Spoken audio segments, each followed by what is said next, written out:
اب آپ کو بتائیں کہ پنجاب اور خیبر پختونخوا کے مختلف علاقوں میں زلزلے کے جھٹکے محسوس کیے گئے ہیں۔ راولپنڈی، اسلام آباد اور گردنواں میں زلزلے کے جھٹکے محسوس کیے گئے ہیں۔ عدنان طارق ہمارے ساتھ موجود ہیں، تفصیلات ان سے جانتے ہیں، بتائیے گا۔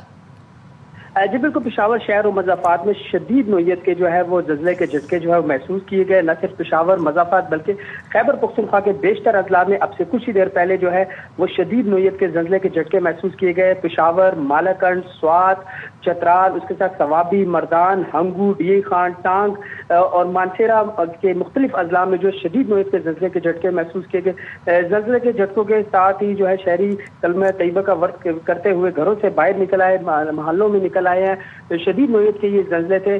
اب تک کی اطلاعات کے مطابق بتایا جا رہا ہے کہ پاکستان افغانستان کے کو ہندو کش کا مرکز ہے، جہاں پر یہ زلزلے کے جھٹکے کے حوالے سے بتایا رہا ہے کہ 23 کلومیٹر کے فاصلے پر 12:17 پر شدید نوعیت کے یہ زلزلے کے جھٹکے جو پاکستان افغانستان کو ہندو کش پہاڑی سلسلے کے حوالے سے بتایا جا رہا ہے کہ وہاں سے زلزلے کے شدید جھٹکے نہ صرف خیبر پختونخوا بلکہ پنجاب تک یہ زلزلے کے جھٹکے وہ محسوس کیے گئے۔ پشاور کے نوائی علاقوں، درائدم خیل، کوہاٹ، مانسیرا، ڈی خان، ٹانگ، اس کے ساتھ چارسدہ اور خیبر پختونخوا کے بالائی اضلاع ایبٹ آباد سمیت ہزارہ ڈویژن کے کئی اضلاع میں زلزلے کے شدید نوعیت کے جھٹکے محسوس کیے گئے۔ قبائلی علاقوں تک شدید نوعیت کے زلزلے کے جھٹکے وہ محسوس کیے گئے ہیں۔ جی عدنان طارق ہمیں تفصیلات سے آگاہ کر رہے تھے۔ جہانگیر خان بھی ہمارے ساتھ موجود ہیں، ان سے بھی تفصیلات جانتے ہیں۔ جہانگیر، بتائے گا کیا زلزلے کی شدت بتائی جا رہی ہے؟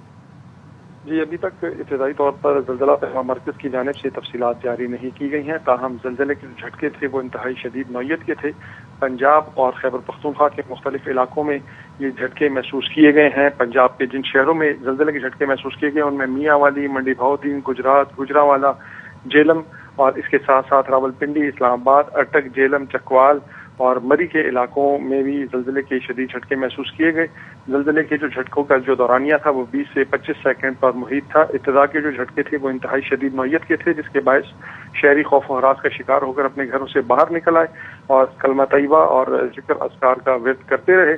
اس وقت زلزلہ پیما مرکز کی جانب سے ابتدائی طور پر تفصیلات جاری نہیں کی گئی ہیں، تاہم جو گوگل پر اور جو سوشل میڈیا پر دیگر جو ایپس ہیں ارتھ کوئک کے حوالے سے اس کی شدت 5.4 یہ بتائی جا رہی ہے، تاہم یہ حتمی نہیں ہے کیونکہ حکومتی اداروں کی جانب سے تاحال اس کی شدت کے حوالے سے تفصیلات جاری نہیں کی گئی ہیں، تاہم شہری خوف و ہراس کا شکار ہو کر گھروں سے باہر نکل آئے اور کلمہ طیبہ کا ورد کرتے رہے۔ تاہم زلزلہ جب تھما تو اس کے بعد پھر شہری اپنے اپنے گھروں کو واپس لوٹ چکے ہیں اور اس وقت انتظار کیا جا رہا ہے کہ زلزلہ پیما مرکز کی جانب سے اس کی تفصیلات جاری کی جائیں تاکہ معلوم ہو سکے کہ اس کی زیر زمین گہرائی کتنی تھی، اس کا مرکز کون سا تھا اور اس کی شدت کس نوعیت کی تھی۔